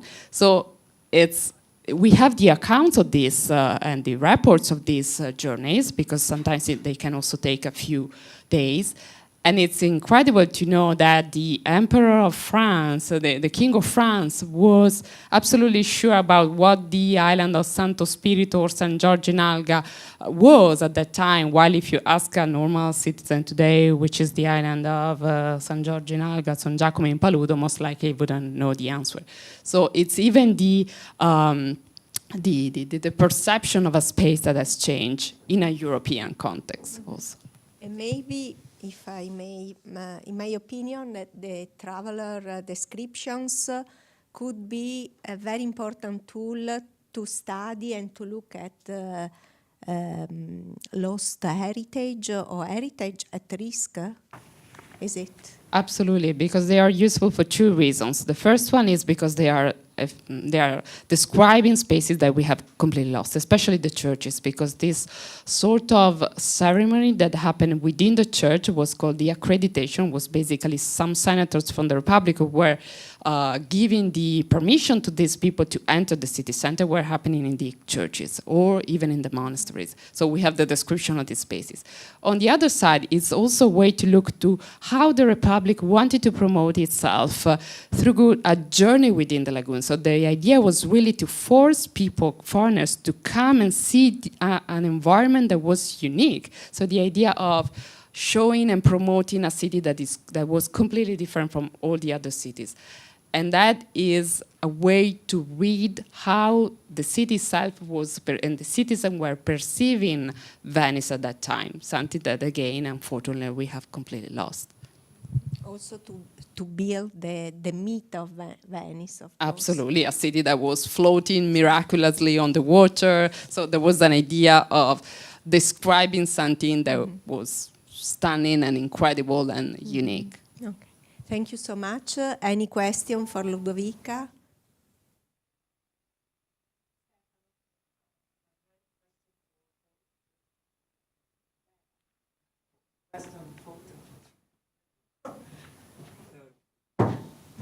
First, thank you very much for both the panels of this afternoon.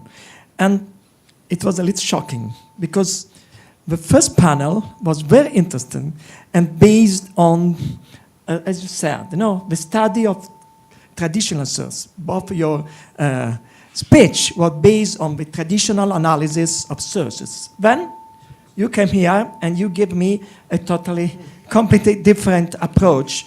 And this is very interesting. And yeah, clearly we are creating Via Querinissima now. There is also all the historical aspect and so on. And we live in this time. And so clearly IT, digitalization, software and so on is part of our job. And it's fascinating. And I'm a little worried about, because I'm an historian as a background, academic background, and clearly, yeah, I'm based on critical analysis of sources and so and so and so. And at the same time, I understand the incredible opportunity you can give us, and it's also, but the problem is also about the capacity of using this, but I have not, and you have, and so on. And it's about not just technology, it's about methodology and so on. So, yeah, it's a thought, because if I compare the two panels of this afternoon, they were both incredibly astonishing. But at the same time, I'm not worried, but I was thinking, what does it mean to make historical research in this time, and we are changing, and what does it mean at this time to create Via Querinissima? We have to work with this reality. I don't know if it's a question of self-conscious analysis. I don't know. May I ask you to to take the place just for a moment, because Stefano, I just want to put in evidence the fact that the journal by Giovanni da Sanfoca was studied by me for at least 10 years, okay? And then together with Nicola and Andrea, we started to work together in a very fruitful teamwork process. And so we tried to use this kind of tool, but there was an historical background of research, very, I should say, traditional path of research. It's your turn. I think that there are no results without the contribution of the professor and of the research, because the technician and the way of informatic pathways is a good pathways to obtain results that can't be obtained without these methods of analysis. But the contribution of the research is important to disambiguate the situation, like in the first in the slide, castello, like urban or like fortified city. The contribution of an expert is important to choose the right way, okay, and to penetrate the different pathways, research and informatic. And moreover, the scholar provides the research questions about so has to know very well the content, and the automatic analysis can provide some evidence of possible answers of that. And what I like about this is that in the process you can come up with new questions that maybe are not so evident from just reading the book. For instance, I like a lot the factor analysis, so the strange graph with all the words put in different places, because it automatically extracts latent concepts around behind the book, and provides evidence, for instance, in the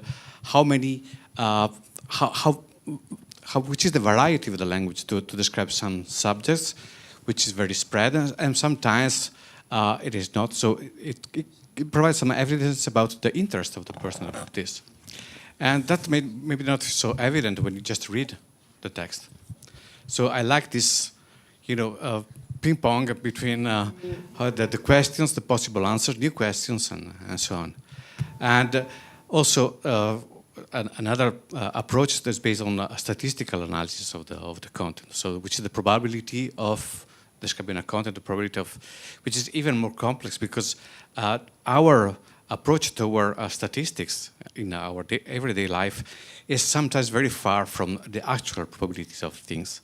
So sometimes working with numbers can help giving a better understanding of a text.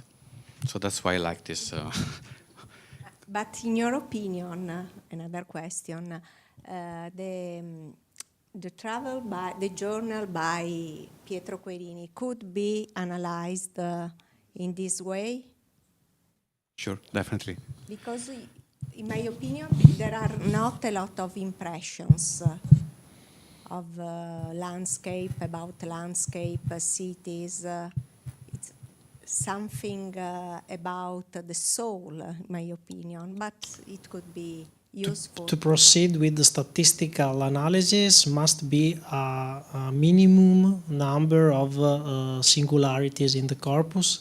And to answer your question, we must investigate to research if there are the conditions to proceed with a statistical research. I think that can be interesting. And also the comparison of different, we're talking about diaries, travel diaries. Also the comparison between one approach and the other to describe, for instance, Venice and so on, can be interesting.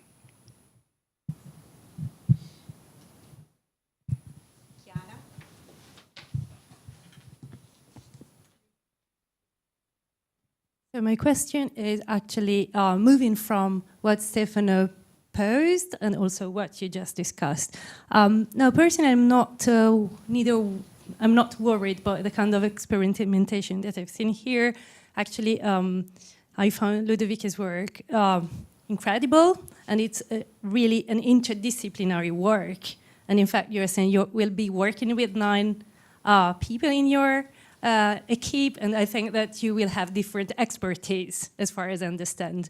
And I think that this is a challenge, mainly, but also a challenge in political terms, consider that it's not that easy to come up and put together so many people for a variety of reasons, including because of the fear of not being so purist in the way we work sometimes. But actually I found your, what you presented both very traditional somehow for the choice of sources, but also at the avant-garde for the techniques that you will use to put everything together. And what I appreciated a lot was how everything becomes so contextual in the end. Well, to go back to your presentation, and here I come with the questions mainly. The kind of methods that you have presented, it's something that we have been seeing growing in interest in the last years. My concern for being a qualitative researcher mainly is, isn't there the risk, but I'm asking you because you are the expert, much more than me, to decontextualize the data that we use? So for instance, while looking at your analysis, I was wondering, how do you define one word that's positive or negative, for instance? So can you tell us a bit more about that? And also my question would be, if you have any, what are your intent with this research? So are you doing that with a specific possible application in the future or not? I was thinking, consider that here, especially this morning, we saw also some reflections on tourism with reference to Via Querinissima. Maybe the descriptions that you have come out in the travelogue that you analyze might be used in some form of cultural tourism or, I don't know, historical tourism, I don't know. So these are 2 different questions. One is more methodological. How do you prevent that decontextualization to take on the meaning of your results? And the second is if there is a specific intent in your research. Thank you. Okay. This is for Elena. Okay, for the first question, it's always a big risk to decontextualize the research and being flashed by the numbers, by the terms, without taking in consideration the actual, what you are actually studying. So that's why it should be an interdisciplinary research. Of course, in many cases, it takes some decision, can be wrong decision, like, is this term positive or negative? Should I remove this term for the analysis? You know, so in some cases, like the verb a or the term che, which are very frequent and don't provide any information about the content, so it's easy to remove them without any risk. Sometimes not that easy, so that's why you have to continuously ask which is the context in the use for that. So the risk is clearly, sometimes if you go, you lose the contact with the original goals, you're under risk to prove anything with the numbers.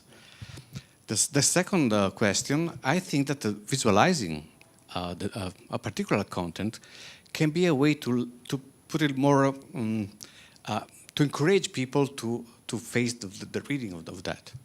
Because I don't know so many persons that would like to love to spend 10 years reading the idea of by some folk. But it's probably if you highlight that the particular interest towards the wines and food by the priest, and highlight which are the passages of the text which can be of interest, or which are the description of the landscapes.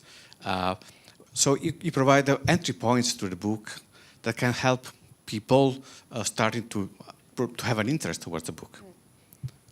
So sometimes the graphical visualization can be misleading, but also can be a way to attract persons. May I add something about what Stefano asked, and also thanks so much for your compliments.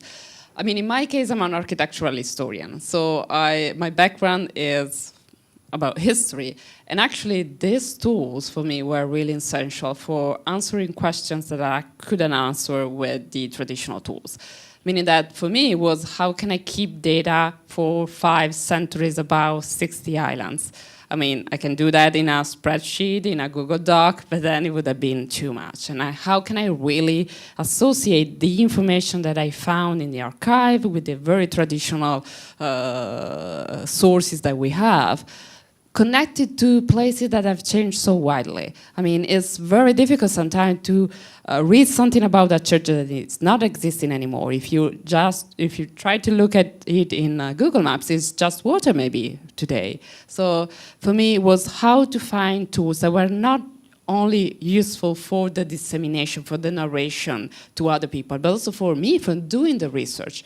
And that was the moment in which I start trying to find a way to create my own team. And I absolutely agree with what Chiara was saying, because it's very difficult to work in a group. It's essential for this type of project. What is difficult is not only the different background, but being able to listen to other people, to listen how much it's difficult from their side to do something. I mean, for me, going to the archive, it can take a day, a week, a year, according to what is the results in a folder, in a busta. For a 3D modeler, it could take 2 months or 3 months to build a 3D model. For the survey, it's the same. So how can we really talk with other people who can also give you some ideas, new ideas about how to answer a question that otherwise you would have not been able to do with the spreadsheets and Google Doc that I used to use. Eleonora. So thank you very much for both the presentation. They are really complementary, in fact, also with the other panels. So a question is more, in fact, a reflection. We are talking about a cultural root, probably a cultural root of the Council of Europe, we hope. So one of the things we have to keep in mind is the fact that this research done in the research center, in the universities, etc., has to be also transferred to normal people. So do you have already in mind how your researches, your outputs, in fact, can be tools for tourists, citizens, in order to better understand their own landscapes or better understand the places they are visiting? Thank you.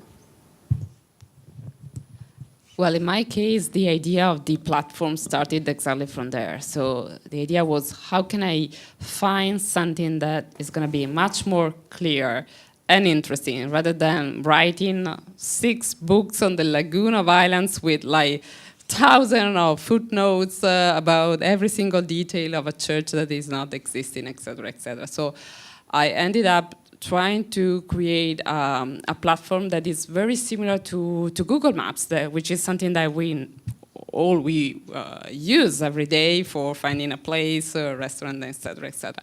So in my case, the idea was to create something that is online, that is going to be open to everybody, and that you can use according to your own interest. I mean, you can be a citizen who is curious to know something more about the city where he lives, study, work, etc. You could be a tourist who is just want to visit an island and wants to know more about this place.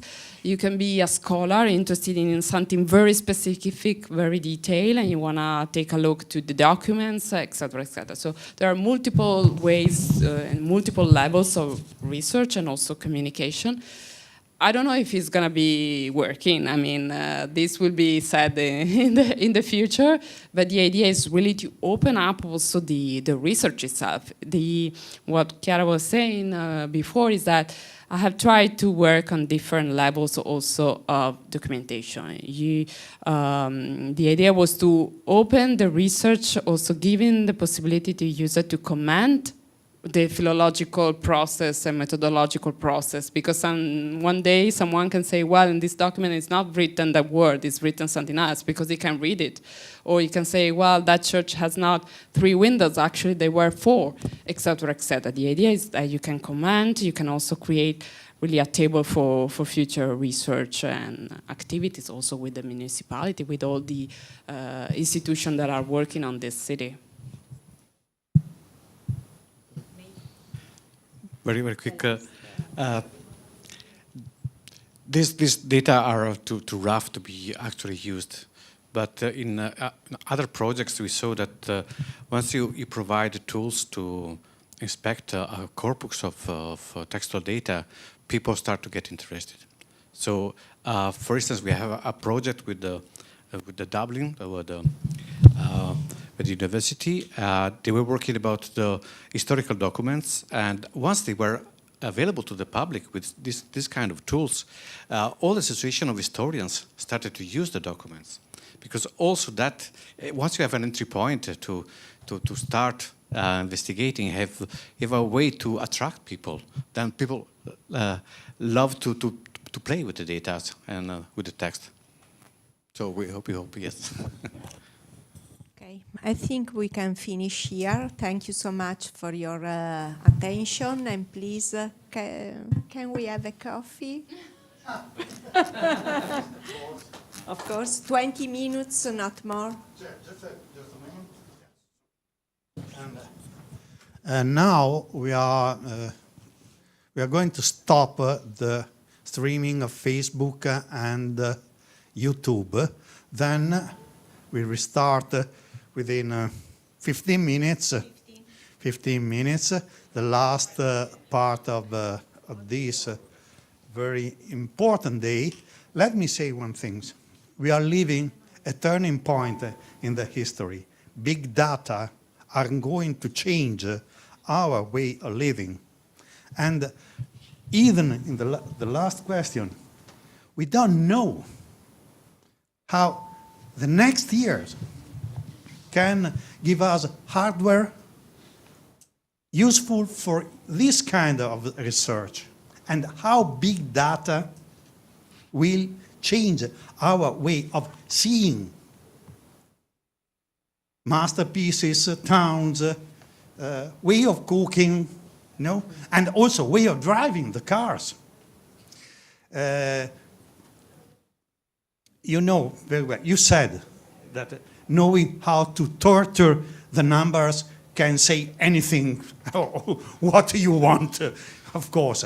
The gist of the problem is the control. Who will be able to control these big data circulation of pieces of information? So there is an unbelievable political problem. Yes. Actually, with Andrea, we were talking. Should we talk also about artificial neural networks, artificial intelligence? We said, no, it's better not to talk about this. So you can go to have a coffee in the...